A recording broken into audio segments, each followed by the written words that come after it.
Empecemos. Lo que pasa que yo estaba esperando unos minutitos Sí. porque vio que le dije que quedaba allí una pequeña porción sobre la iglesia de Tiatira. Lo voy a utilizar, no hoy, pero en esta parte del estudio lo voy a interiorizar en otro momento, así que no vamos a desechar nada. Pero hoy vamos a empezar a ver la otra cara de la moneda que yo le comenté hace un par de días atrás. Así que bueno, comenzamos. Comenzamos. Comenzamos. Como recién le comentaba a Pablo, vamos a empezar a hablar un poco sobre la otra cara del diseño divino que tiene que ver con estas maravillosas posibilidades que nos brinda el reino de la luz. ¿Y qué se necesita para poder encaminar hacia esa maravillosa posibilidad de encontrar en Dios una relación más estrecha, una efectividad mayor en cuanto a nuestra propia fe y a nuestra propia efectividad? ¿Por qué es importante la fe? Porque la fe sin duda alguna que necesita tener de parte de Dios una respuesta para nosotros.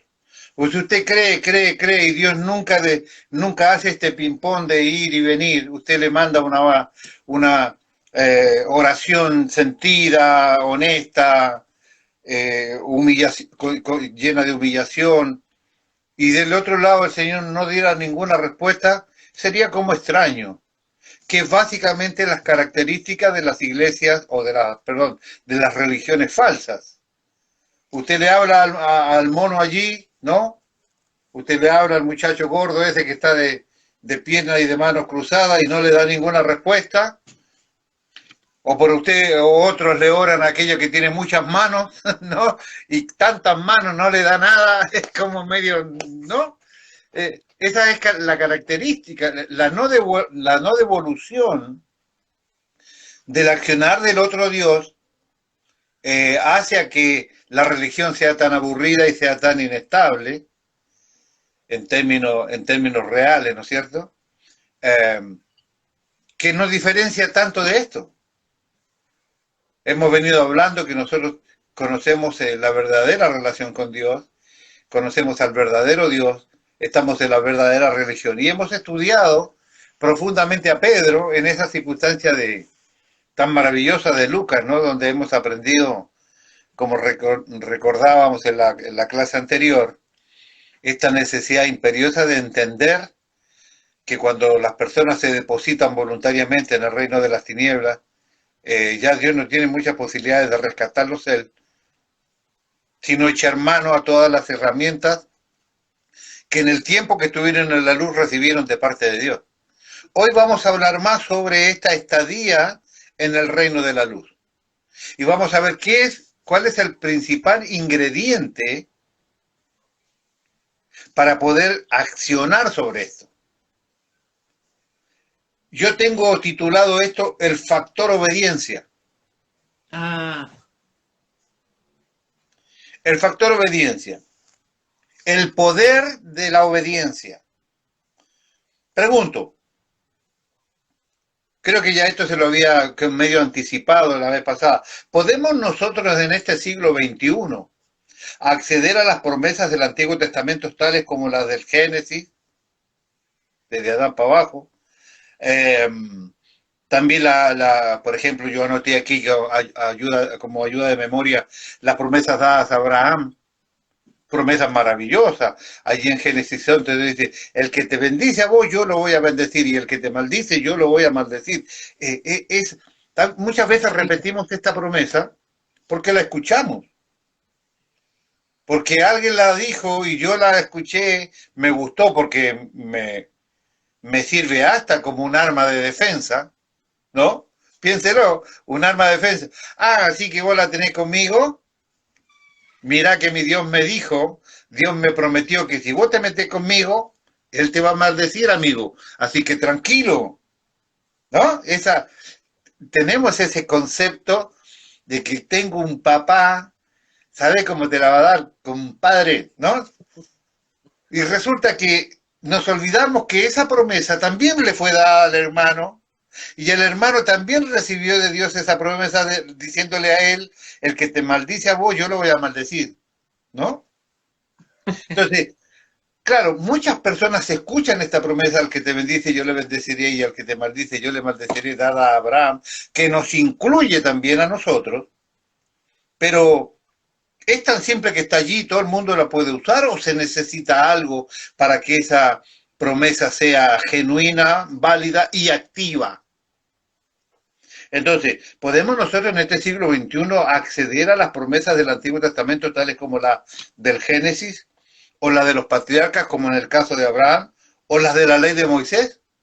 Hay tanta promesa dada en la ley de Moisés que hoy vamos a revisar algunas así a modo de ayuda de memoria, pero ¿podemos nosotros en el siglo XXI llegar hasta el Génesis para que aquellas cosas todavía sean válidas para mí? Qué loco. Buena pregunta, ¿no es cierto? Buena La pregunta, muy buena. obediencia es un tema que se traza a través de todas las escrituras. Desde el principio, con Adán, hasta el final de los días de Génesis. La obediencia es un tema transversal, traza a través de todas las escrituras. Todas las edades, todas las personas tienen que ver con este tema de la obediencia. Es imposible entender cómo funciona el reino sin entender cómo funciona verdaderamente la obediencia. Imposible. Repito, muchos evangélicos, no Jesús Rey de Gloria, pero los que se conectan en otro lado, como los que están detrás del, ¿no? El lado oscuro de la luna, creen que por simplemente estar alcanza y sobra. No, Dios dijo que los hijos de Dios, yo hijo de Dios, vamos para adelante y somos más que vencedores. Listo.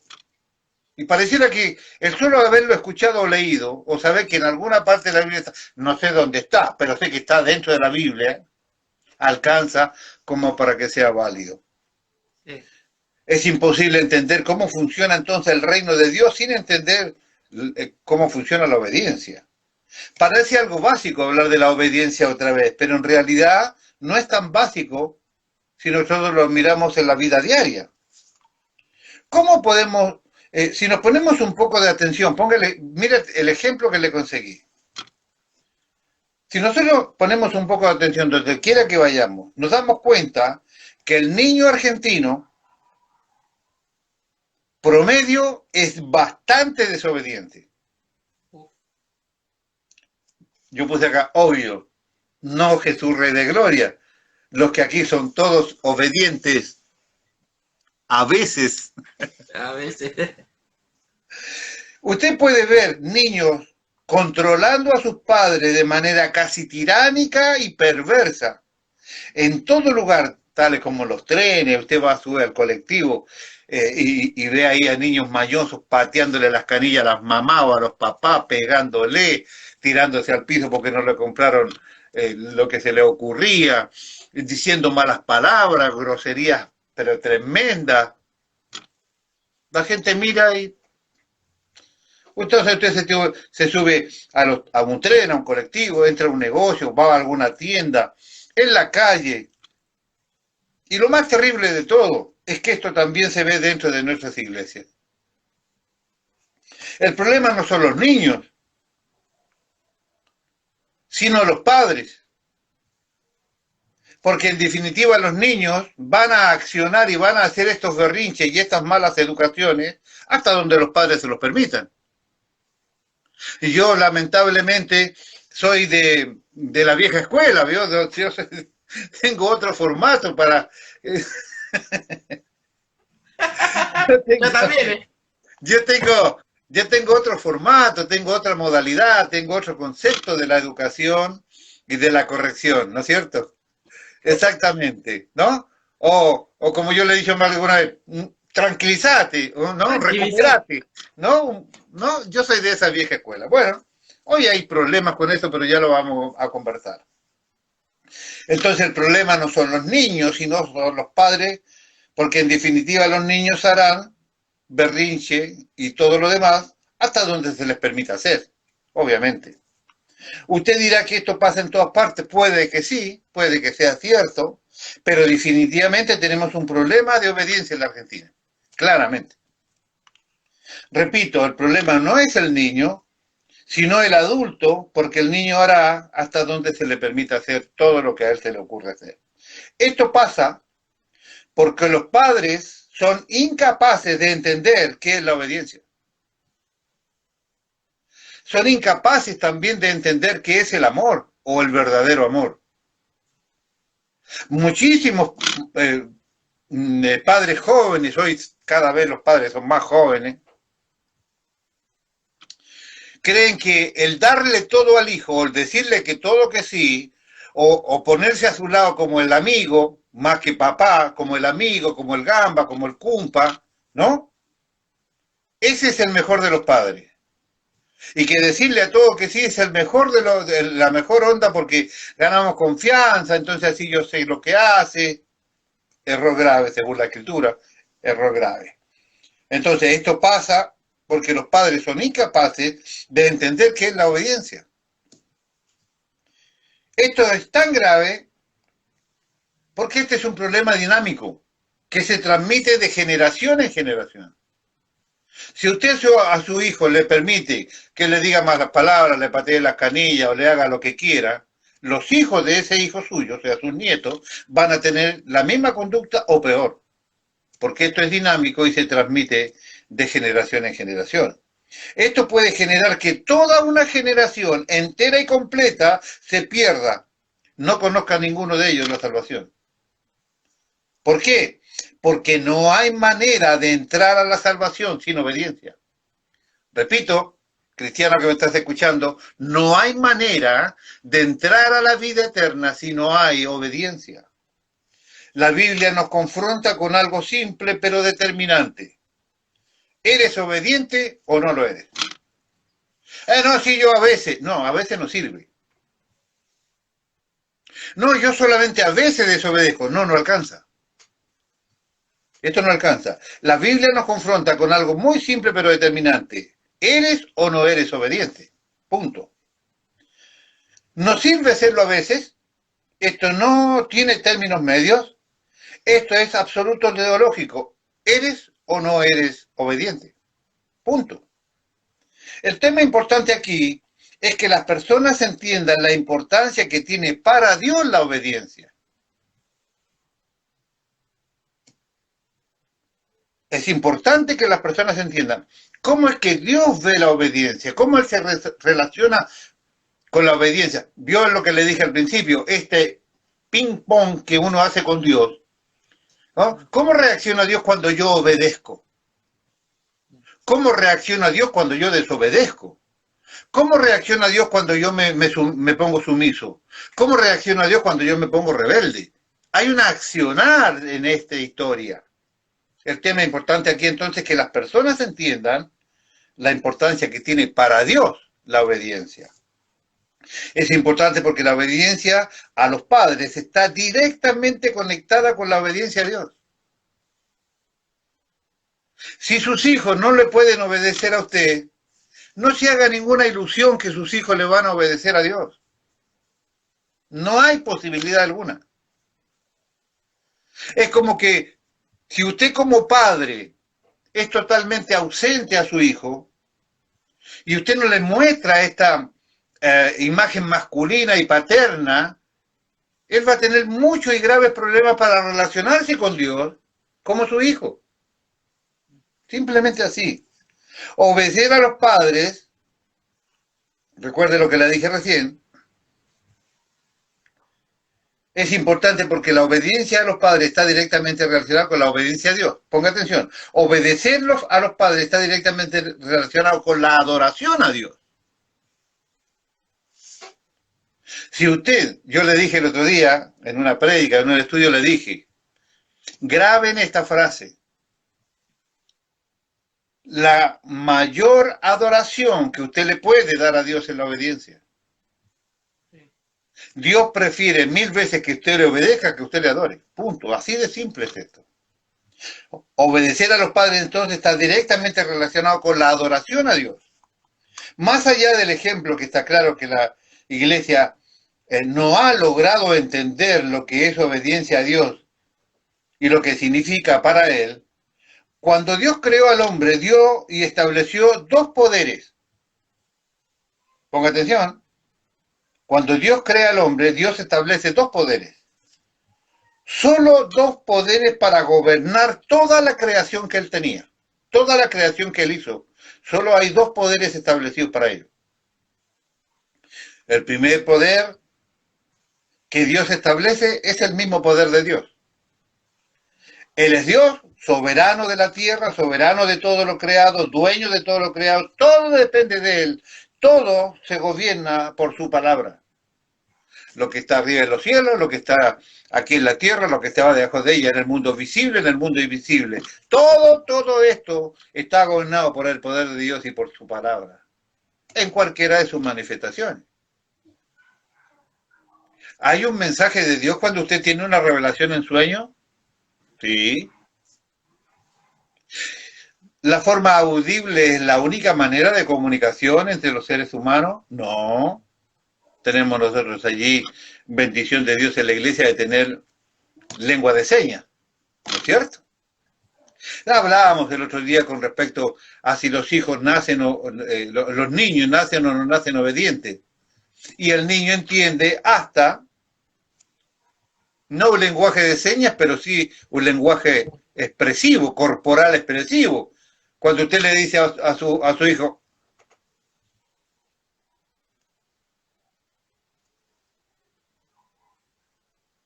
yo a veces lo pruebo con mis nietos. ¿Qué quiere decir? Ya está. Y créame que a mí me funciona. Y usted sabe que me funciona. ¿Verdad? Y yo no golpeo a mis nietos, no está en mi derecho golpear a mis nietos, no es algo que le corresponda a ningún abuelo. Pero yo, Ya está. ¿no es cierto? Sí, sí. Así ya es doble advertencia, porque si te hice una vez así, ahora te hago así, ya sabes que te dije dos veces. O sea, hay ¿no? un mensaje corporal también, que también es comunicación. El Dios soberano de la tierra, entonces, el creador de todo, toda la creación depende de su palabra y de su gobierno, por supuesto. Ese es el primer poder que establece Dios en el Génesis. El segundo poder que se establece es el poder del alma. Y aquí entramos en un terreno que me interesa mucho y que le pongo a usted atención, porque usted lamentablemente lo veo y a usted le voy a preguntar, ¿no? Primera de Corintios, capítulo 15, versículo 45 dice, en el nombre del Señor dice, así también está escrito, fue el primer hombre, Adán, alma viviente, y el postrer Adán, espíritu vivificante. Se describe a Adán como alma viviente. Este es el segundo poder que pone Dios para gobernar toda su creación. ¿Por qué?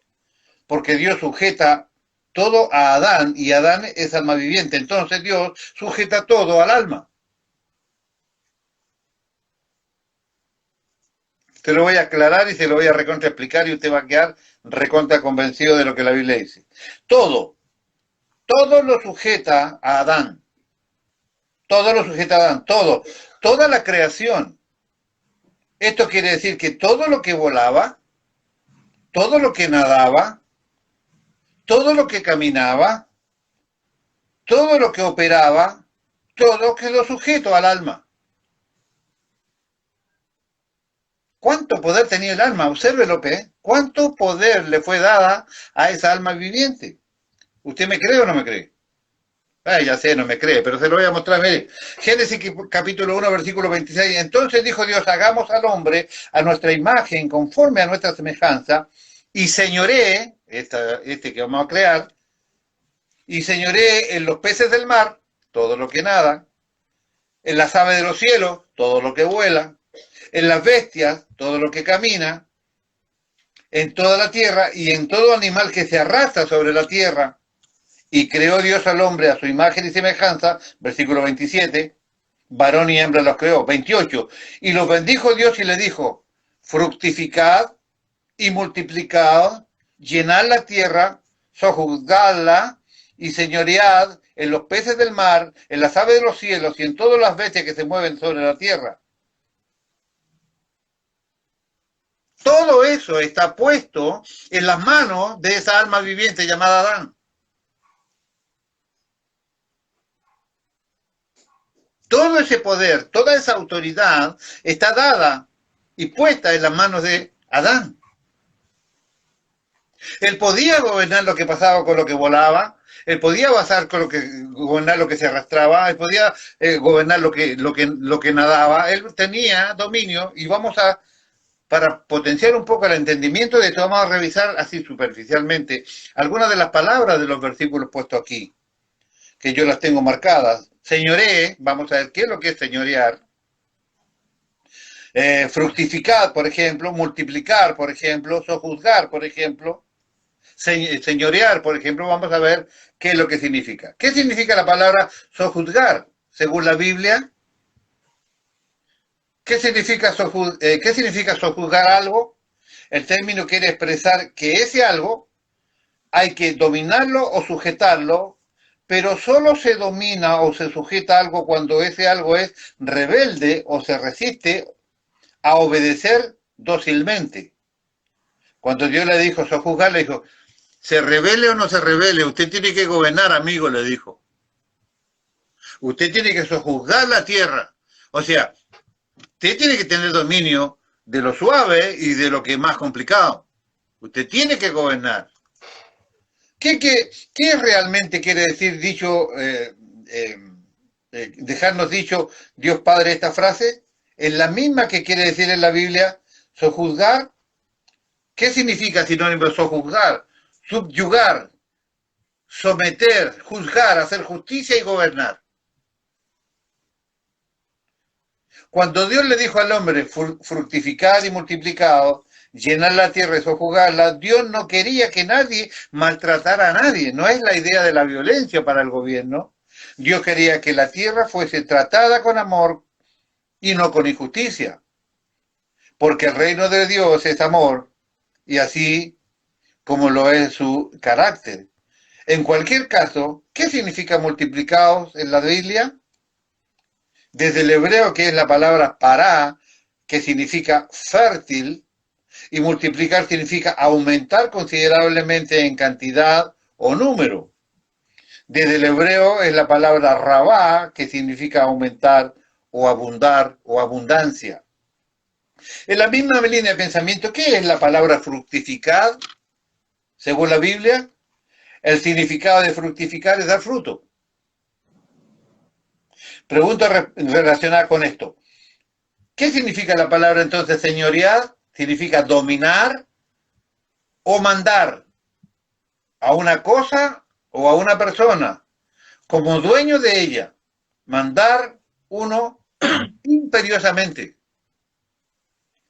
Producir, ¿qué significa en la Biblia? La palabra en el hebreo es energeo, que significa sacar energía, ser operativo, actuar y obrar. Se traduce producir en Filipenses 2:13, por ejemplo. El significado puede ser, en su obra interna, esto es el efecto producido en el que obra, llevándole a la sintonía de la voluntad de Dios, como en el caso de Elías, por ejemplo, que después lo vamos a revisar. Entonces, ¿qué significa fructificar? Significa simplemente dar fruto. Desde el hebreo, la palabra pará, que significa fértil, o multiplicar significa aumentar considerablemente una cantidad o número. Desde el hebreo es la palabra rabá, que significa aumentar abundantemente. Subyugar, entonces, someter con fuerza, gobernar. Como podemos ver en estos textos, Dios le da a Adán la administración de toda la creación y la orden de manejar todo lo creado. Recordemos que el hombre vino a ser una alma viviente, por lo tanto, toda la administración de la creación está en manos de un alma viviente llamada Adán. Esta es una jugada maestra de Dios. Démonos cuenta que Dios no puso esto en el espíritu de Adán, lo puso en el alma. Lo hizo en el alma de Adán poner todo este poder. ¿Por qué no lo hizo en el espíritu? Respuesta, porque su enemigo Lucero ya era un espíritu. Y entre espíritus iban a entender el desarrollo y la forma como se mueve un espíritu. Lo hizo en el alma porque Lucero no tenía idea de lo que era un alma, nunca había visto ni entendido ni se había relacionado con un alma. Dios le da esta autoridad al alma y el alma era algo que Lucero no podía entender, nunca había tratado con algo semejante, nunca tuvo una, nunca estuvo cerca de una, no sabe cómo funciona, no conoce su ingeniería, era algo blindado a su conocimiento el tratar con un alma.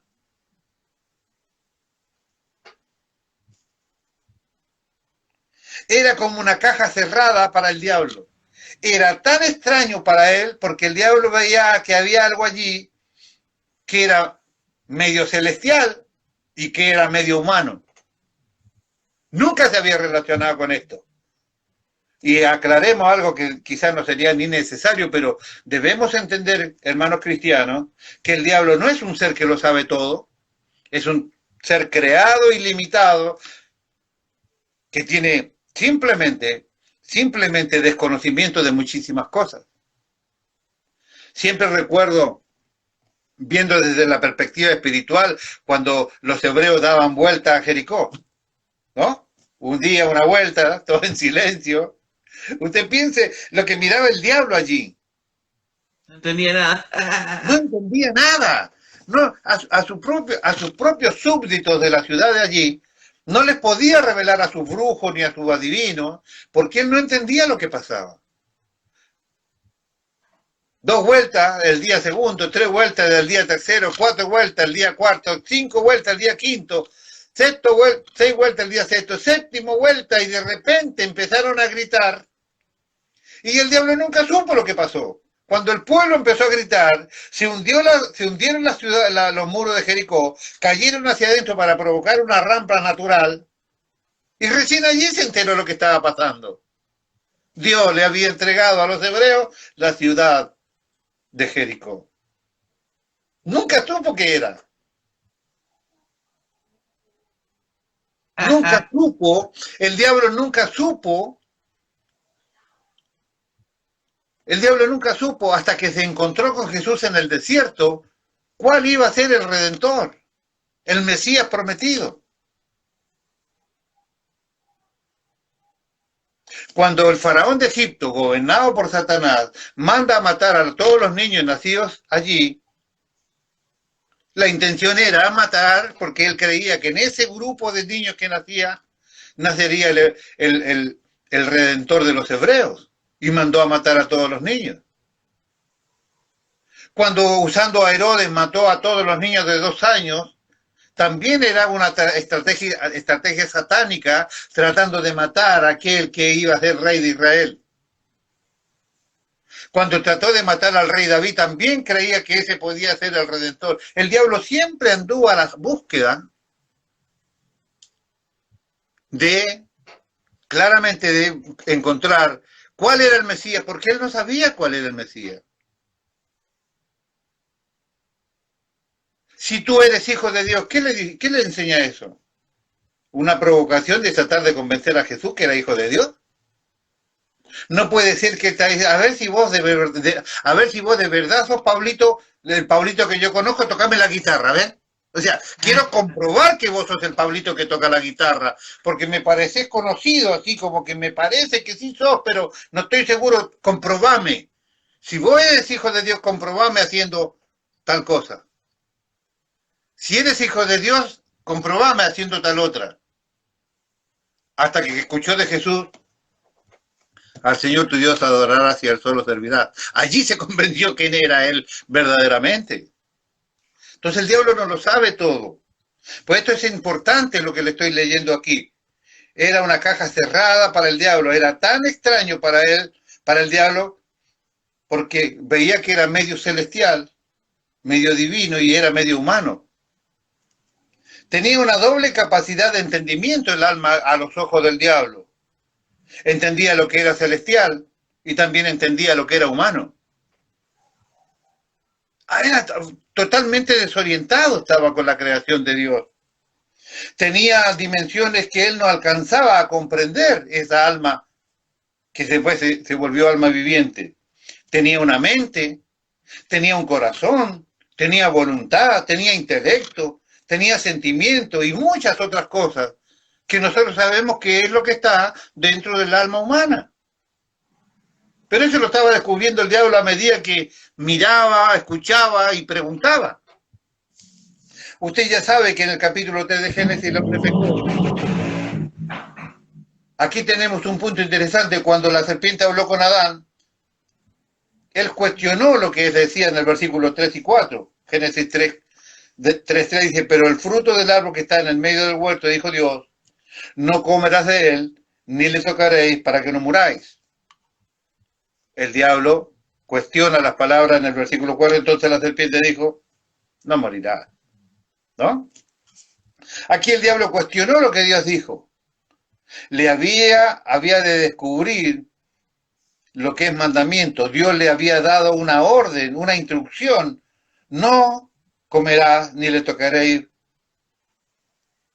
¿Por qué digo yo que es una instrucción? Puse aquí yo deliberadamente una frase que quiero que los hermanos, solo le haga a los hermanos pensar. ¿Por qué una instrucción? Es una instrucción porque implica una explicación.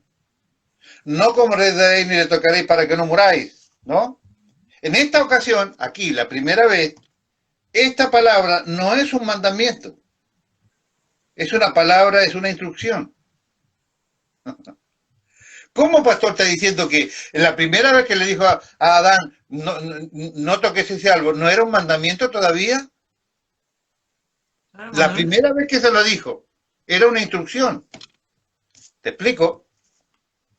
Ahora dice acá, ahora le explico, hermano, no se ponga nervioso, tranquilo, allí, no cambie de canal, ni revolee su Biblia, tranquilo, que esto tiene una muy agradable explicación. Cuando Adán no obedece la instrucción, automáticamente pierde el poder que tenía en el alma para gobernar. Todo su poder, todo esto que hemos venido enumerando, que lamentablemente por una cuestión de tiempo no puedo explicar, pero me gustaría explicar cómo es que gobernaba Adán el tema del aire, esto de los pájaros, el mundo invisible, cómo lo que se manifiesta en este universo, ¿no es cierto? O en el cielo de las nubes, lo que pasa en el mundo espiritual allí, que en algún momento seguramente lo vamos a estudiar, pero me gustaría explicarle cómo gobernar lo que se mueve en el agua, por ejemplo, ¿no? Cuando Adán no obedece la instrucción, automáticamente pierde el poder que tenía en el alma para gobernar. O sea, el poder del alma está en función de la capacidad que alguien tenga de obedecer.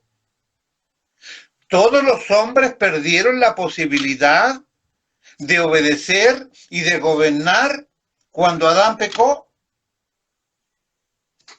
¿López? ¿O solo Adán, esta alma viviente, perdió la capacidad de gobierno?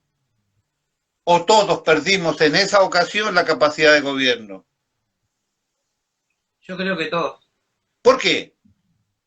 Y porque sí. Pecado original. ¿Cómo porque sí, López? ¿Por qué dice que sí? Y porque sí, porque es el pecado original, lo que venimos aprendiendo del pecado original. ¿O no? Empuje un poco más. El plantearse en la obediencia no es lo mismo, pero me quedo tecleando, no sé cómo. Porque nacemos, después de ese acto, todos nacemos en pecado. Todos nosotros tenemos un pecado natural y tenemos por el pecado natural, una inclinación, dice la Biblia, de continuo al mal. No tenemos la capacidad natural que tenía Adán de obedecer. Cuando nacemos en pecado, tenemos la capacidad natural de desobedecer. ¿Un niño nace obediente o nace desobediente? En términos bíblicos nace desobediente. Está aprendiendo, tiene 6 meses, 7 meses, 8 meses, ya quiere afirmar los piececillos para empezar a caminar y romper las cosas, y tiene algo allí, ¿no? No, no, no, no, no va a tirar al piso, ¿eh? Ni se te ocurra, deja eso ahí, y lo tira. Alguien me dirá, ah, bueno, pero es que él no tiene la capacidad de obedecer o de desobedecer. ¿Es necesario? ¿Es necesario tener el concepto de la definición de la palabra desobediencia para desobedecer? No. Obviamente ya te lo voy a explicar de mejor manera. Todos nosotros, junto con Adán, perdemos la capacidad de gobierno porque después de él nacemos todos en una raza de pecado. Ya no tenemos ese concepto de la obediencia por santidad que tenía él al principio. Cuando él peca, todo esto se suspende, ni siquiera se elimina. Porque la idea de este estudio es que usted recupere la capacidad de gobierno. Igual que Adán. Ah, mire lo que le estoy diciendo. Usted tiene la capacidad de gobierno, la misma que tenía Adán al principio. López, ¿se da cuenta de lo que le estoy diciendo? Sí. Sígame un cachito. Un par de libros en la cabeza, pero bueno, ahí lo está rompiendo todo. Me está rompiendo los libros. O sea, el poder del alma está en función de la capacidad de obedecer que tenga cada uno. El poder del alma está en su capacidad de obediencia. No lo olvide, López. Si tu alma obedece, esta es poderosa. Si tu alma no obedece, tu alma simplemente es débil. Usted puede tener mucha percepción espiritual. Usted puede darse cuenta cómo se mueve el mundo espiritual. Usted puede darse cuenta qué bicho está dando vueltas por allí. Por qué la iglesia, a las iglesias les va como les va. Por qué el hermano se comporta como se comporta. Usted puede tener un panorama clarísimo de la vida espiritual. ¿Lo hace eso fuerte? No. Porque si usted tiene un alma que no es capaz de obedecer, por más que Dios te muestre lo que es, simplemente no tendrás poder. Porque el poder de Dios y la bendición está en la obediencia. ¿Cómo, pastor? Usted me está diciendo que aunque Dios me revele cosas, yo igual soy débil, igual no tengo poder de gobierno. Sí. Simón, esto no te lo ha revelado carne y sangre, sino mi Padre que está en los cielos. Poder tremendo de revelación. La primera persona que dijo, esto es verdaderamente Cristo. Este es el Hijo del Dios viviente. Esa semejante revelación, ¿le sirvió para algo? Allí tiene usted una persona que tiene una visión absolutamente clara de la iglesia. Sabe versículos, puede hacer reflexiones, puede, no sé, predicar, puede profetizar, puede cantar, puede tocar instrumentos, todo lo que usted quiera. Pero si usted no tiene poder de obediencia, usted no tiene nada. Repito, si tu alma obedece, esta es poderosa. Si tu alma no obedece, tu alma es simplemente débil, no importa la capacidad espiritual que tenga. Aún en el Nuevo Testamento, Dios quiere que sea nuestra alma la que gobierne. Detrás de alguien derrotado, atención, taca, quería tener una campana y no consiguió. Atención, campanazo. Detrás de alguien derrotado existe un alma desobediente. Detrás de un matrimonio en conflicto existen personas desobedientes.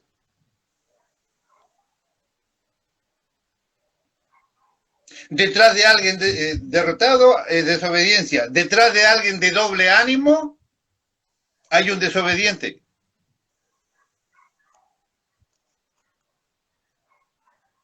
Detrás de alguien que está sumido en la miseria hay un desobediente. Detrás de un vagabundo espiritual hay un desobediente. ¿Por qué? Porque cada una de las cosas que te estoy enumerando, que podría ser larga la lista, simplemente hay la rotura de un mandamiento de Dios. Solo por usar algunos ejemplos que ya hemos utilizado en estos días pasados. 1 Corintios 12, 18, ¿qué dice? El Espíritu Santo nos ha plantado donde Él quiso. donde Él ha querido. Y si a mí se me ocurre y me voy a congregar a la Catedral de Cristal allá en la Florida, Estados Unidos de Norteamérica, y a mí me mandaron a pastorear acá al lado de la estancia donde ya no hay nada más para allá. Claro, yo voy a ir a la iglesia, voy a cantar con los hermanos allí, seguramente voy a dar mi diezmo porque creo en ello, voy a congregar, pero Dios dijo, vos tenés que estar allá, al lado de la estancia, no tenés que estar acá en la Florida de Norteamérica. Yo puedo hacer muchas cosas y seguir estando fuera de la voluntad de Dios. Si Dios me dijo que Él me ha plantado donde Él ha querido y yo estoy donde yo quiero, entonces simplemente soy un desobediente. No importa lo que sepas de Biblia, no importa lo que tú tengas como visión espiritual, no importa. Te acabo de dar el ejemplo de Pedro. Sigue siendo tu alma débil y no tienes autoridad. Te voy a mostrar más adelante que no tienes autoridad ni siquiera para compartir palabra de Dios. ¿Qué es compartir? Tener poder y autoridad y unción personal para que te llegue a ti lo que yo estoy diciendo. Dios no utilizará tu palabra, Dios no utilizará tu testimonio, Dios no utilizará tu, no sé, tu alabanza, Dios no utilizará nada de lo que yo tenga si yo no tengo obediencia. Con atención, se está poniendo interesante. Entonces, repito, aún en el Nuevo Testamento Dios quiere que sea nuestra alma la que gobierne. Detrás de alguien derrotado existe un alma desobediente. Un derrotado es un desobediente. Es una cuestión que nunca, es una ecuación que nunca falla. Revise la vida económica de alguien que está complicado y usted se va a dar cuenta que han habido cientos de veces de desobediencia. Repito, matrimonios en conflicto, cientos de veces de desobediencia. Enfermedades personales, cientos de veces de desobediencia. Porque si nosotros miramos desde aquí, que hemos hecho cinco hojas de estudio de 47, que esta es la mitad del estudio bíblico que Dios todavía no ha hecho la otra mitad, podemos darnos cuenta que la autoridad que Dios nos dio al principio está tan lejos de nosotros simplemente por desobediencia. ¿O acaso no dice Hebreo que Jesucristo es el mismo de ayer, de hoy y por los siglos? Él no es el que dijo, por usar los mismos ejemplos que acabo de dar, ¿no? ¿Acaso él no dijo, no he visto justo desamparado ni su simiente que mendigue pan? ¿Se tiene que romper esa palabra? Justo porque tenemos justificación en Dios. El primer regalo que Dios nos ha dado, se lo he enseñado 1000 veces, el primer regalo que usted recibió es la justificación. Usted es justo. ¿Y por qué está conflictuado económicamente? ¿Porque el gobierno que está no le agrada? ¿O porque el otro que estuvo antes era peor que este? Nosotros no dependemos de un gobierno de turno, nosotros dependemos del poder, el amor y la misericordia y la relación en obediencia con Dios. ¿Por qué tienen matrimonio problemas? ¿Porque Dios no está en ese matrimonio? Si dos se juntan a orar, dice, donde hay 2 o 3 en mi nombre, yo estoy en medio. ¿Por qué los matrimonios tienen dificultades? Porque la palabra de Dios dice, marido, amar a vuestras mujeres. No dice maridos utilizad a vuestras mujeres, maridos esclavizad a vuestras mujeres, marido golpear a vuestras mujeres, marido insultar a tus mujeres. No dice nunca eso, dice amar. Y a las mujeres le dice, mujeres, honrar al marido. No dice hacerle comida cuando se porte bien o no le dé de comer cuando te parece a vos que estás enojada con justificada razón. Detrás de cada matrimonio conflictuado hay desobediencia. Un derrotado es un desobediente, es una ecuación que nunca falla. Detrás de algunos débiles tienes a algún desobediente. Detrás de alguien de doble ánimo tienes a alguien desobediente, irremediablemente. El poder del alma está en su obediencia y depende de eso toda su vida. Entonces vemos que no es algo pequeño. Te estoy diciendo que lo que mantiene la vida, lo que mantiene la familia, lo que mantiene la verdadera posibilidad de vida eterna, lo que te da autoridad es una persona en su capacidad de obedecer.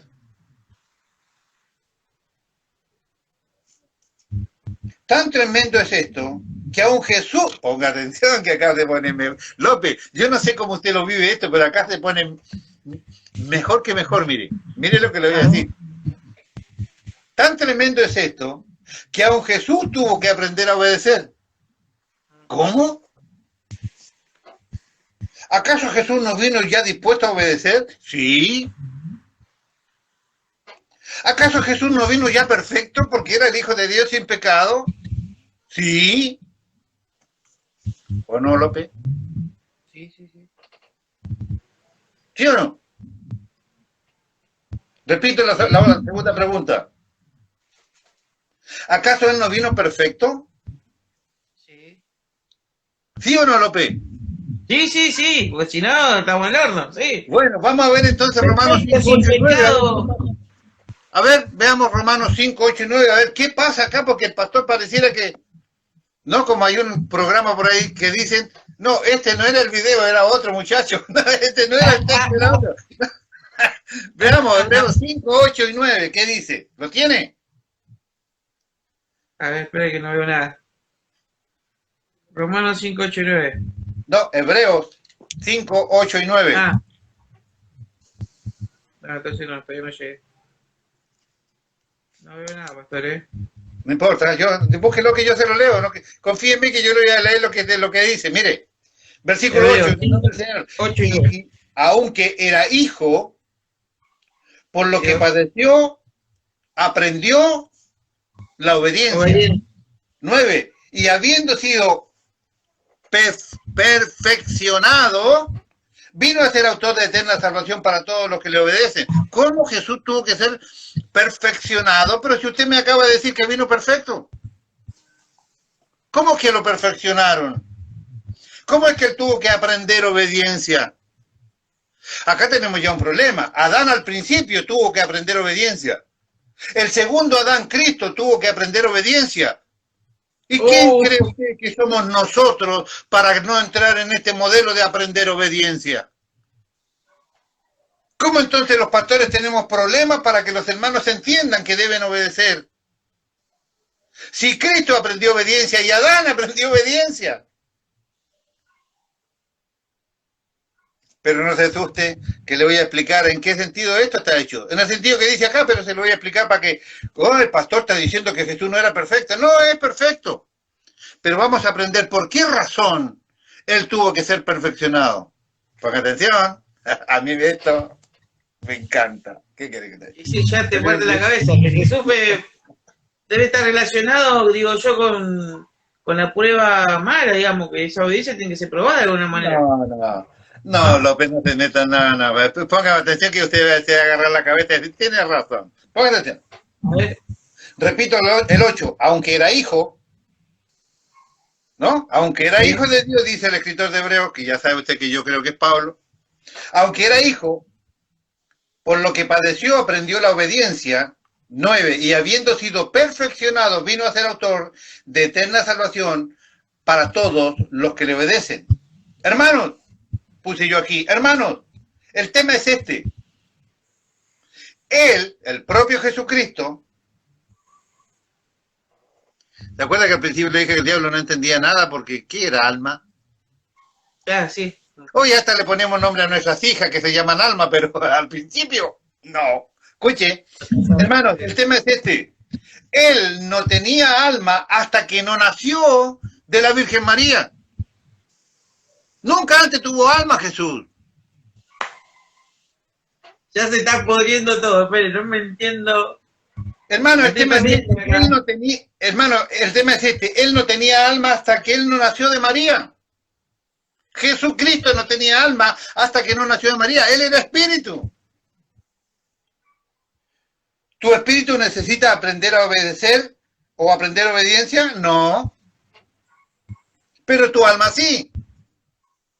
Entonces Jesús, que recibe un alma cuando nace de María, esa alma es una naturaleza que él antes no tenía. Esa alma tiene que aprender a obedecer como cualquier otra alma, porque antes no tenía esa naturaleza él. No es que él tenía que aprender porque era un desobediente, no, él tenía un concepto nuevo en su venida verdadero hombre. Tiene un alma ahora y tiene que aprender a trabajar y a vivir con esa alma obediente. Si Jesús decía, Padre, a mí me agrada, me complazco en hacer tu voluntad. Pero él dice que fue perfeccionado para eso. ¿Cómo aprendió? Aprendió de lo que la mamá le enseñaba cuando era chico y aprendió de lo que leía en las Escrituras. Y dijimos claramente que él descubrió que él era el enviado del cielo para salvar a la gente. Lo hemos estudiado muchas veces. Pero Jesús fue perfeccionado. Él tuvo que aprender a obedecer. Continuó. Muy bueno. Entonces Jesús, que recibe alma cuando nace de María, esa alma es una naturaleza que él no tenía antes. Esa alma tiene que aprender a obedecer. Si Adán y Cristo tuvieron que aprender obediencia, ¿cree usted, López, que usted o yo no tengamos que pasar por esa experiencia y tener una excepción con nosotros? Tenemos que aprender a obedecer también. Jesús no solo obedeció a Dios en su espíritu, ponga atención, Jesús no solamente obedeció a Dios en su espíritu, también lo hizo en su carne y también lo hizo en su alma. Además que era la parte más difícil de todas, obedecer en su alma. Porque allí está la voluntad, el intelecto, los sentimientos. Usted sabe todo lo que contiene el alma. Y en cada una de esas áreas él tuvo que ser perfeccionado y entender. ¿Acaso dice que Jesús estaba cansadísimo? Muchachos, subámonos al bote y vamos del otro lado al mar de Galilea. Dice, cuando llegó al otro lado, la gente se había ido bordeando el mar de Galilea, lo esperaban del otro lado, y él dice que sintió en sus entrañas la necesidad de esa gente y lo veía como gente que no tenía pastor, como ovejas sin pastor. ¿Qué hay en este hecho real que hay allí? Sus sentimientos al máximo. El amor por aquella gente. ¿Dónde está eso? Eso está en el alma. No está en el espíritu, no está simplemente en el cuerpo, está en el alma. Buenísimo. Jesús no solo obedeció a Dios en su espíritu, también lo hizo en la carne y también lo hizo en el alma. Y además era la parte más difícil de todas. La palabra obediencia en el griego es la palabra upakoe y en el hebreo es la palabra shamá. En el griego upakoe significa obediente, sujeto, uno que se rinde en su misión, que observa los requerimientos para cumplirlo, uno que sabe escuchar. ¿Qué tal? Revisemos a Cristo. Upakoe, obediente, sujeto, uno que se rinde en su misión, que observa los requerimientos para cumplirlo. Entonces, ¿cómo usted hace para obedecer esto, papá? Mira, quiero que mueras en la cruz. Señor, te ruego que yo no muera esta noche. Aquí estoy muriendo porque tengo ya encima el pecado de la gente. Pasa de mí esta copa, pero que no se haga mi voluntad sino la tuya. No, yo quiero que usted muera mañana, hijo, allí en la cruz. Listo, entonces sosténme esta noche. O sea, requerimientos para cumplir. ¿Cómo se hace para llegar mañana? Señor, sálvame de esta noche para poder morir mañana porque yo quiero, upakoe, quiero obedecer, quiero estar sujeto, quiero ser uno que está en su misión, observar todos los requerimientos para él. ¿Cómo se? Quiero escuchar tu voz para saber lo que tengo que hacer. ¿No es Cristo? ¿Y qué parte de esto está funcionando en Cristo? ¿No es su alma?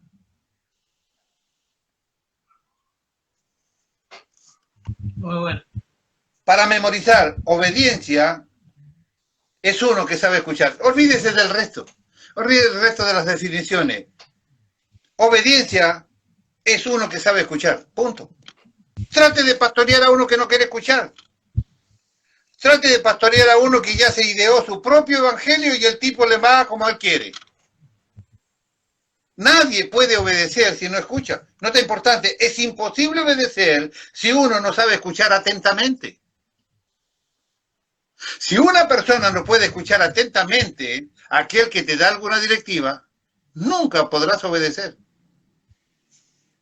Detrás de un hijo que no obedece tiene uno que sabe escuchar, detrás de un hijo que no obedece, atención padres, detrás de un hijo que no sabe obedecer, tiene uno o que no sabe escuchar por alocado o despistado, o simplemente tiene un rebelde.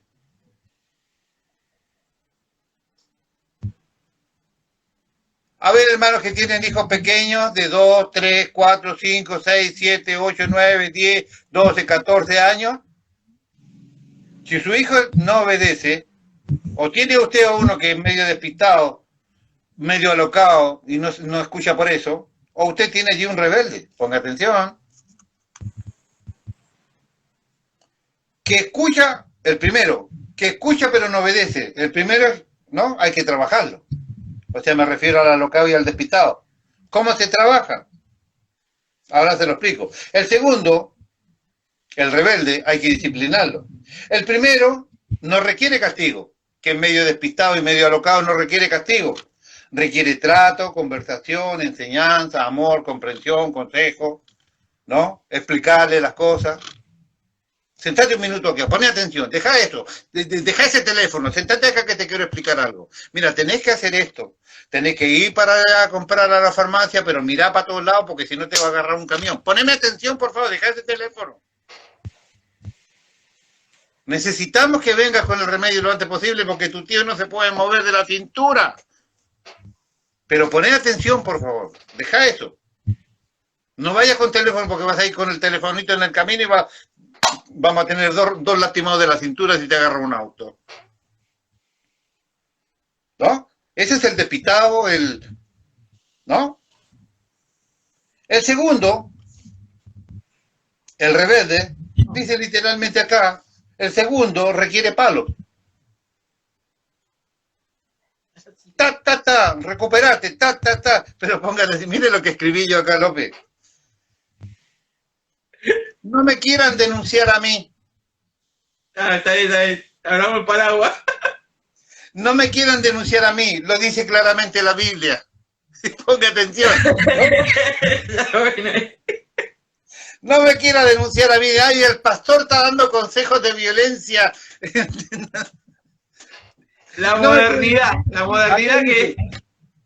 Claramente dice, no me quieran denunciar a mí, lo dice claramente la Escritura. Y le voy a dar algunos ejemplos. Salmo 89, versículo 32 dice, entonces castigaré con vara su rebelión y con azote sus iniquidades.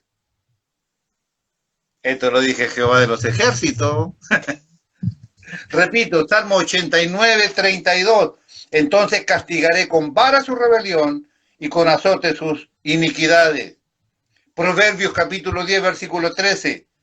En los labios del prudente se halla sabiduría, mas la vara es para las espaldas del falto de cordura. Proverbios. Y si alguno no me cree, tómese el trabajo de buscar los versículos ahí en su casa mientras yo le cuento. Proverbios 10, 13. En los labios del prudente se halla sabiduría. Mire, 2 familias ya salieron de ahí para acá, no les gustó la enseñanza. Bajó el número de conectados. Pero yo sigo leyendo porque esto no lo escribí yo. Esto lo escribió el Señor. Proverbios 10, 13. En los labios del prudente se halla sabiduría, mas la vara es para las espaldas del falto de cordura. Proverbios 22, 15. La necedad está ligada en el corazón del muchacho, mas la vara de la corrección la alejará de él. Proverbios 23, 13. No rehuses corregir al muchacho, porque si lo castigas con vara, no morirá. Versículo 14. Lo castigará con vara y librará su alma del Seol. Proverbios 26:3.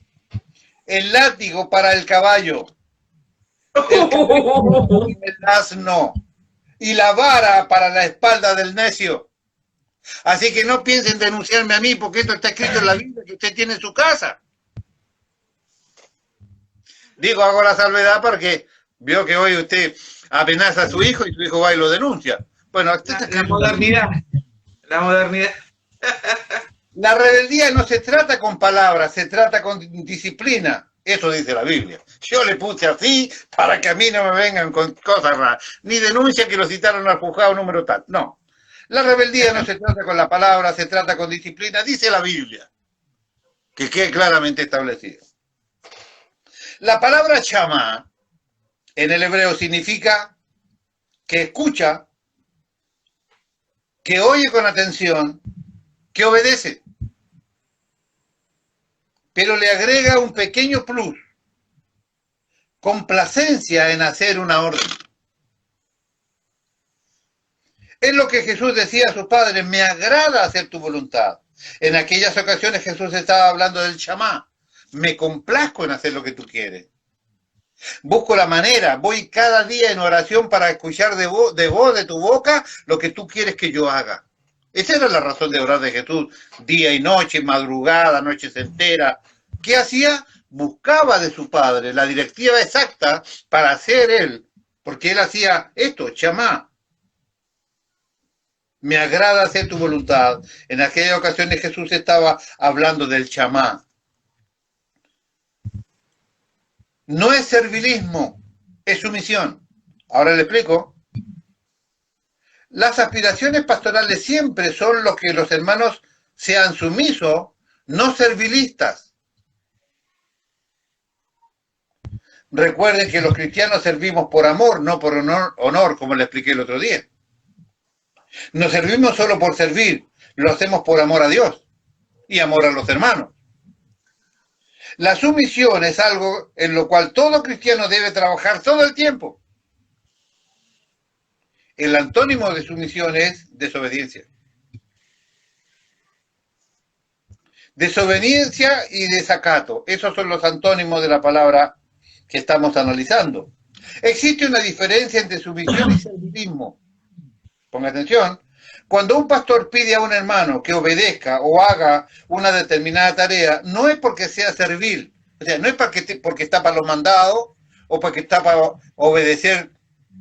Señor, sí, señor. No es la idea del ejército, sino que esperamos, Dios y los pastores, que ese hermano sea sumiso. La sumisión nos conecta con un vínculo de autoridad correcto. El servilismo destruye nuestras personalidades. Yo como pastor, que la gente, deseo que la gente de nuestro equipo no sea servil, quiero que sea sumisa. Un ejemplo, hermano, hace esto, aquello, por favor. Respuesta, ¿y por qué yo? ¿Y por qué no lo hace el otro, hermano? Yo ya toda la semana estuve sacando la banca y entrando la banca. Saca la banca, entra la banca. Saca la banca, entra la banca. Yo hago ravioles, ella hace ravioles. Yo hago video, ella hace videos. No sé si se recuerda de eso, ¿no? ¿Por qué yo? ¿Por qué no lo puede hacer el otro? Yo siempre tengo que barrer yo. ¿Por qué no puedo barrer lo otro? Hermano, ¿puedes hacer esto o aquello, por favor? ¿Por qué yo y no lo hace otro hermano? ¿Por qué siempre me toca a mí? Esto no es sumisión. Si reclama y lo hace todavía, es servilismo. Bueno, sí, déjeme que voy a venir más tarde o me voy a ir más temprano para que no me manden a barrer. Este es un ejemplo hipotético que obviamente no pasa, sino allá el lado de la luna, claro, obviamente. Cualquier relación con la realidad es pura casualidad, dice la televisión, ¿no es cierto? Bien. Entonces, cuando el hermano reclama, pero igual va, eso es servilismo. Y si por el contrario el hermano responde, sí, pastor, enseguida lo hago, eso es sumisión. ¿Significa que la sumisión se vuelve esclavo del pastor? No. Significa que se está pareciendo a Cristo. Si Cristo se hizo sumiso para salvarnos a nosotros. ¿O no? Cuando Dios habla por primera vez, ponga atención, López, 9 menos 10, ¿cómo pasó la hora? Dios mío. Puche, ponga atención. Cuando Dios habla por primera vez, eso se llama instrucción. ¿Se recuerda que yo le puse una frase tramposa al principio? La primera vez que Dios le dijo, no comas de ese árbol, era una instrucción, era la primera vez que Dios le decía eso. Póngame atención. En el libro de los Proverbios y en otros libros, encontramos que dice, esto es instrucción del Señor. Y yo dije, no vaya a hacer cosas que justo algún hermano medio desconfiado se conecte, así que busqué unos versículos para eso. Proverbios 10:17. Camino a la vida es guardar la instrucción, pero quien desecha la reprensión yerra. Salmo 94:12, la NTV, dice, felices aquellos a quienes tú disciplinas, Señor, aquellos a los que les enseñas tus instrucciones. Job 22:22, NTV, dice, escucha las instrucciones de Dios y guárdalas en tu corazón. Pero en otro lugar en la Biblia dice, esto es mandamiento del Señor. Levítico 22:31, guardad pues mis mandamientos y cumplirlos, yo Jehová. O sea, yo me reía porque no daba mucha explicación el Señor, ¿no? Era como cortito y ahí no, nada de que te explico, hermano, por qué te mando, mira, te explico, te pido esto. No, guarda pues mis mandamientos y cúmplelo, yo Jehová. O sea, no había mucha explicación. Bien. Mandamientos hay centenares de versículos con mandamientos. Creo que todo cristiano que se jacta de tal sabe que un mandamiento de Dios es un mandato que Él ha dado, ¿no es cierto? Yo quiero explicar otra cosa en estos 10 minutos que me quedan. Levítico 22:31, guardad pues mis mandamientos y cumplidlos, yo Jehová.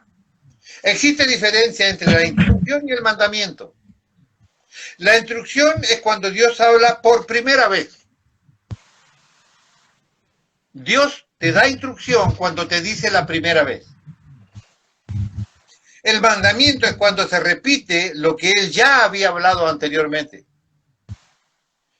Es algo que Él escribe diciendo, este mandamiento para Israel. O sea, cuando Dios te dijo primero y después lo mandó a la letra y te lo repitió por segunda vez, eso se convierte en un mandamiento. Esto quiere decir que Dios ya habló de eso y ahora se está repitiendo, eso es un mandamiento. El mandamiento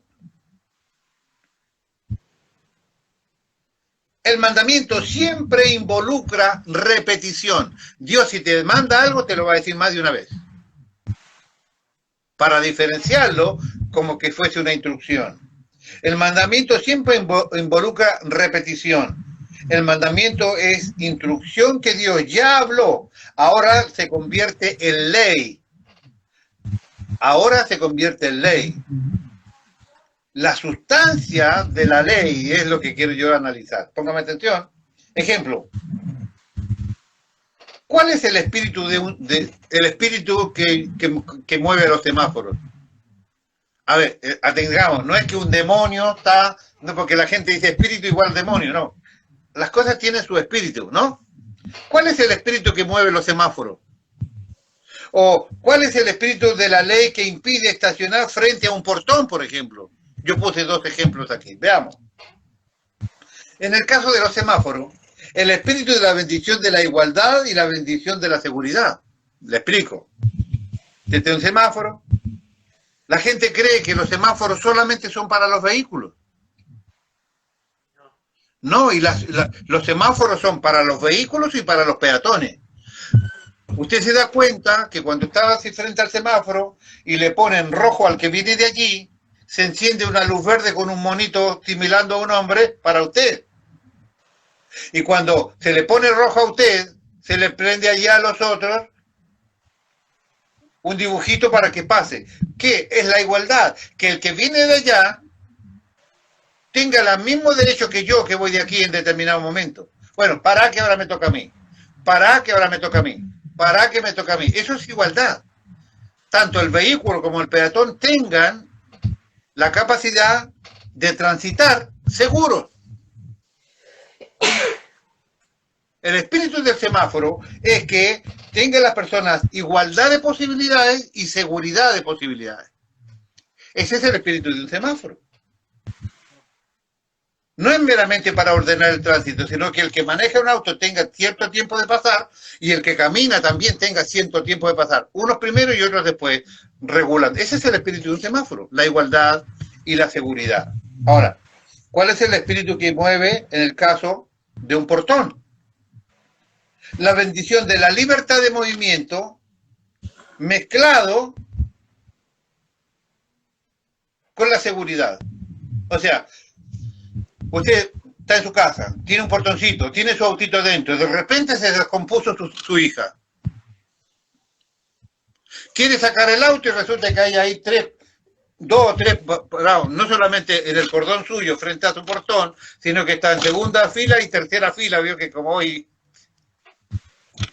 No, o sea, ¿de quién es el auto? ¿De quién es el auto? Nadie se puede estacionar frente a su portón porque usted tiene seguridad. ¿Cuál es la seguridad? De poder sacar mi auto con libertad, le puse libertad de movimiento, para llevar a mi hija o a su hija al hospital. Nadie se puede poner frente a un portón porque eso es libertad de movimiento. Nadie tiene que impedir su paso cuando usted quiere salir de su casa. Ya sea para ir a comprar pizza, para ir a comprar helado, para ir al hospital o para ir a trabajar. Usted tiene libertad de movimiento. La libertad de movimiento es un derecho que tienen los ciudadanos, por eso es que es infracción a la ley cuando todos estos grupos sociales, todos los piqueteros y todo, yo estoy a favor de que de alguna manera hay que reclamar para que te den algo de atención, pero si usted tiene un derecho y yo se lo impido, eso es un pecado. Si usted tiene libertad de movimiento, yo no tengo derecho a cortarle la calle, con todo lo justo que es reclamar por sus derechos. Entonces, ¿cuál es el espíritu que mueve a la ley del no ponerse frente a un portón? La libertad de movimiento y la seguridad por la libertad de movimiento. El mandamiento de Dios es el centro, es el corazón. Ese mandamiento se llama bendición. Ponga atención. La caja es el mandamiento de Dios. Lo que está dentro es bendición de Dios. Cortito. Todo mandamiento trae bendición. Repito, todo mandamiento de Dios tiene impresa una bendición. Cuando Dios te prohíbe hacer algo, no es porque te quiera restringir. Él lo que quiere es que seas bendecido. No te muevas de la iglesia donde yo te establecí. No es que Dios lo quiere a usted restringir para que usted no se mueva para donde usted quiere. Lo que el mandamiento de la obediencia conlleva allí es que Dios tiene un montón de cosas en ese lugar para que vos puedas ser digno, bendecido, el día que te presentes en el tribunal de Cristo. Señor, pude hacer esto, esto y esto que tú preparaste para mí. La Biblia lo dice, que Él ha preparado, ¿no es cierto?, caminos o cosas para que nosotros transitemos por ellas. Las preparó para que usted las transite donde usted quiera. No, Él tiene un plan de trabajo, tiene un plan con su cuerpo, entonces ha preparado cosas para que usted las pueda vivir en el lugar donde Él ha querido. Entonces el mandamiento de que no se mueva donde Él lo plantó conlleva una bendición. Todo mandamiento de Dios conlleva una bendición. Cuando Dios te prohíbe hacer algo, no es porque te quiera restringir. Él lo que quiere es que seas bendecido. El propósito del mandamiento es siempre bendición. Deuteronomio 28.1. Mire, con esto termino, van a hacer la nueva. Ponga atención, por favor, López. Se lo pido por lo que más quiera. Ponga atención. 28.1 de Deuteronomio. Acontecerá que si oyes atentamente la voz de Jehová tu Dios, para guardar y poner por obra todos sus mandamientos que yo te prescribo hoy, también Jehová tu Dios te exaltará sobre todas las naciones de la tierra. usted cumple, usted tiene garantizada bendición. ¿Lo está viendo? Ponga atención. 2. Y vendrán sobre ti todas estas bendiciones y te alcanzarán si oyeres la voz de Jehová tu Dios. Si usted escucha atentamente, te lo dije antes, y usted ve la manera cómo puedo cumplir con esto, usted tiene garantizada la bendición de Dios. 3. Bendito seas tú en la ciudad, bendito tú en el campo, bendito el fruto de tu vientre, el fruto de tu tierra, el fruto de tus bestias, la cría de tus vacas y los rebaños de tus ovejas. Bendito será tu canasta y tu arteza de amasar. Bendito serás tú al entrar y bendito en tu salir. Jehová derrotará a tus enemigos que se levanten contra ti. Por un camino saldrán contra ti y por 7 caminos huirán de delante de ti. Todas estas bendiciones, en 7 versículos usted tiene 15 bendiciones. Si usted escucha y obedece la voz de Dios. Cada vez que usted, escuche, por Dios, esto es tan interesante, cada vez que usted obedezca la voz de Dios, la promesa dada por Dios, allí, en este caso, a la ley de los hebreos, la alcanza usted.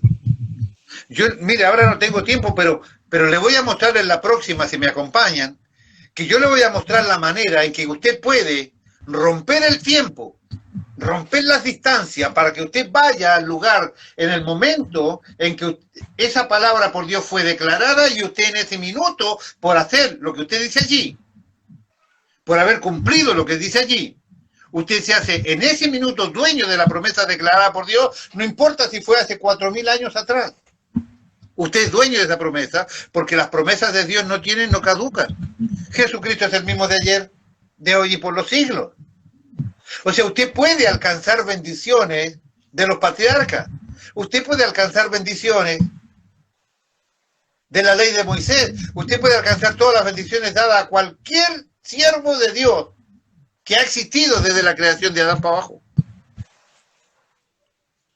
Todo esto está en el gobierno del alma. ¿Cuál es la herramienta? ¿Cuál es la llave y la regla número 1 para esto? La obediencia. ¿Me va entendiendo por dónde lo llevo? Estamos, López, recién empezando. Jehová derrotará a tus enemigos que se levantan contra ti. Por un camino saldrán contra ti y por 7 caminos subirán de delante de ti. ¿Cuántas bendiciones, López? En estos 7 versículos encontramos 15 bendiciones claras y puntuales para nosotros por obedecer. La bendición está dentro de la caja llamada mandamiento.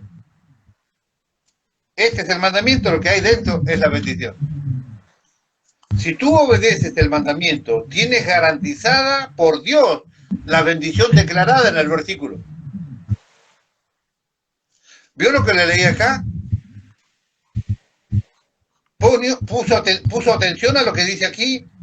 Acontecerá que si oyeres atentamente a Jehová tu Dios y poner por obra su mandamiento, yo te prescribo hoy, también Jehová tu Dios te exaltará sobre todas las naciones de la tierra. Usted tiene que ser uno más del montón. Usted será exaltado delante de las personas. Usted será distinto en su laburo. Usted será distinto como vecino, usted será distinto como estudiante. Usted va a ser distinto porque acá dice que Él te exaltará sobre las naciones. 2. Vendrán sobre ti todas estas bendiciones y te alcanzarán. No las tendrás que buscar, ellas vendrán sobre ti. Si oyeres la voz de Jehová tu Dios. Bendito serás en la ciudad, bendito serás en el campo. Vaya donde quiera, usted va a ser bendecido siempre. Hoy me voy de vacaciones. 15 días con la pata en el agua, López. Donde quiera que vaya, dice que si usted obedece, usted será bendecido. Bendito el fruto de tu vientre. O sea, tendrá hijos que no serán rebeldes. Tendrá hijos que no serán ateos. Tendrá hijos que serán siervos de Dios. Bendito será tu vientre. El fruto de tu tierra. El fruto de tus bestias. La cría de tus vacas y los rebaños de tus ovejas. Bendito será tu canasta y tu arteza de amasar. Bendito serás al entrar y bendito en tu salir. Jehová derrotará a tus enemigos que se levantan contra ti. por un camino saldrán contra ti y por 7 caminos subirán de delante de ti. O sea, Dios te protegerá en todas las acciones de tu vida, si aprendes a obedecer la voz de Dios. ¿Cuántas bendiciones, López? En 7 versículos tiene 15 bendiciones, promesas de bendición. Una bendición que está dentro de la caja llamada mandamiento. Si tú obedeces los mandamientos, tienes garantizada por Dios su bendición declarada en cada texto. ¿Por qué debe ser así? Respuesta, porque Dios diseñó que sea tu alma la que gobierne. Al obedecer el mandamiento, tú recuperas la capacidad de gobernar, la que se perdió en Adán, y usted empieza, y que conoce la palabra de Dios, y usted empieza a obedecer, y ora para que Dios te dé la capacidad, y vos empiezas a poner sumisión en tu alma. El obedecer el mandamiento recupera la capacidad de gobierno.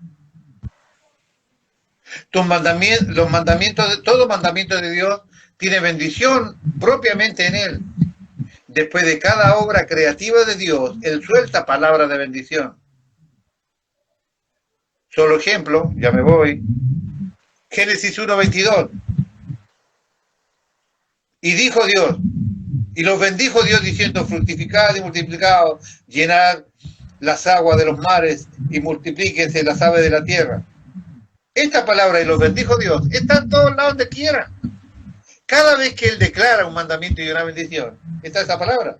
Y los bendijo Dios, 1:28, y le dijo, fructificar y multiplicar. Génesis 5:2, varón y hembra los creó, y los bendijo Dios, y los llamó a Adán el día en que fueron creados. 9:1 de Génesis, bendijo Dios a Noé y a sus hijos, y le dijo, fructificar y multiplicar y llenar la tierra. Efesios 1:3, bendito sea el Dios y Padre de nuestro Señor Jesucristo, que nos bendijo con toda bendición espiritual en los lugares celestiales en Cristo. Siempre Él está diciendo, y los bendijo Dios.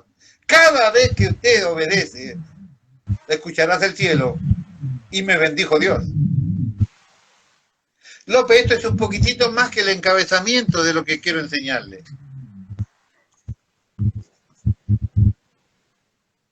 Dios ha creado esta manera para que nosotros, cada vez que nos crucemos con estas palabras, podamos ser parte de la bendición declarada en ella, si es que obedecemos sus mandamientos. Usted va a tener una conciencia mayor, más efectiva y más clara, y más real, y más tangible. ¿Se acuerda que le enseñé lo que era tangible? Lo etéreo se hace visible, se hace palpable a las promesas que Dios ha preparado para nosotros desde el principio. Ya no será algo que usted escuchó por allá lejos. Será algo que usted puede esperar, que usted puede conseguir, que usted puede declarar y pedir a Dios, porque usted obedeció primero. Y si usted obedeció, no hay manera que Dios no cumpla su promesa. Si tenemos poder de gobierno y usted obedece a Dios, ¿puede usted enfermarse? ¿Puede venir el cáncer sobre su vida? Si dice claramente que serán benditas nuestros hijos, nuestra salud, nuestra economía, si nosotros obedecemos los mandamientos. ¿Puede usted quedar sin trabajo si usted es obediente? ¿Se va dando cuenta, López, por dónde lo quiero llevar? Perfecto. En pocas palabras, y a lo largo de toda la Biblia tiene una llave maravillosa llamada la llave de la obediencia. Todos nosotros debemos entender que para Dios el tiempo no existe. Donde Él habita no hay tiempo. Desde esta visión, todo lo que Él habla, lo habla atemporalmente, y allí le voy a contar la que digo. Si me meto en esta hora, no voy a poder, lo va a dejar en la ascua y no va a entender nada. Pero cada vez que Él dio un mandamiento, lo dio donde no había tiempo. Entonces nos cuesta... Nacerá en la gran ramera y ¿no? ¿Y en qué tiempo? Claro, porque Él lo dijo donde no hay tiempo. Vamos a hablar de los tiempos de Dios, donde Él proclamó las cosas y cómo nosotros podemos ir hasta ese momento atemporal para poder conseguir aquella bendición que Él declaró. Espero haberle movido un poco las neuronas, López, a usted y a los que están escuchando. Y espero que me acompañen porque 37 hojas y hicimos 12.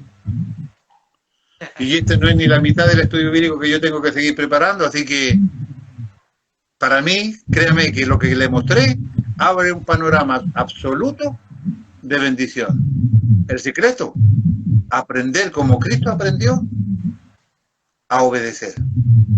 Él fue perfeccionado para poder obedecer. Nosotros debemos ser perfeccionados para poder obedecer.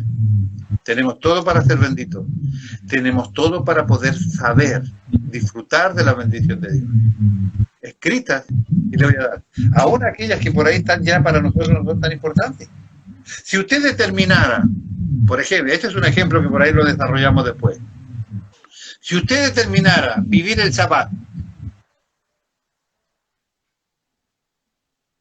todas las bendiciones declaradas para los que celebraban el Sabbat serán suyas. Entendiendo, Cristo es nuestro Sabbat, sí, Cristo es nuestro Sabbat. Y si usted no celebra el Sabbat o no toma el Sabbat, usted será completo en sí mismo, sí, porque Cristo es nuestro Sabbat, ya lo sabemos. Pero si usted cumple, si usted obedece lo que se le demandaba a los hebreos para el Sabbat, todas las bendiciones que ellos tenían en el Sabbat también serán suyas. Y no está negando a Cristo, no está negando su fe, no está cambiando nada, porque usted puede tener esta bendición y también esa.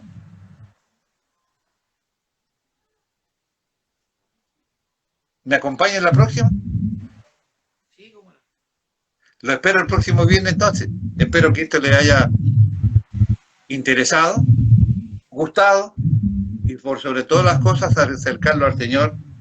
Y le prometo que aquí vamos a seguir aprendiendo de la palabra del Señor para ser cada día más sumisos, no serviles, no somos sirvientes, meros sirvientes, somos hijos de Dios que estamos sometidos voluntariamente a la voluntad de nuestro Dios para servirle. Espero que les agrade. Muchas bendiciones para todos.